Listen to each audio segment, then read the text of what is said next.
মা high high করো। ও high করতে করতে ব্যাগ পড়ে গেল মায়ের। ব্লগ করছি। পিসি হাই, জেঠিমা হাই।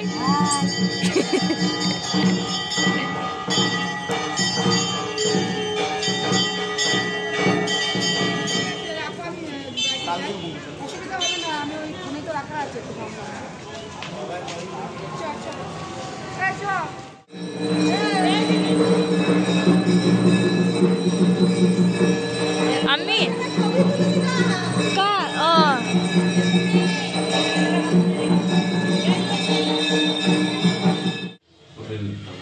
জয় মা নলাটেশ্বরী, নলাটেশ্বরী মা। আজকে আমরা চলে এসেছি নলাটেশ্বরী মন্দির। এই যে দেখে নাও, আমাদের কোনো ঠিক ছিল না, তো হঠাৎ আমরা এসেছি অটো করে সবাই মিলে। এই যে মন্দিরটা, তো আমাদের অ্যাকচুয়ালি ঠিক ছিল না সেভাবে, তো আমরা অনেকেই এসেছি, দাদার বন্ধু, তারপরে ও পিসি, অনেকজনের জেঠিমু জেঠিমা, পিসি, একটা দিদা, আমার মা, সবাই মিলে। এই যে মারা ওইদিকে গেল। এই যে মন্দিরটা নলাটেশ্বরী সত্যি 51 পীঠের মধ্যে একটা পীঠ, সবাই তোমরা নিশ্চয়ই জানবে। দেখো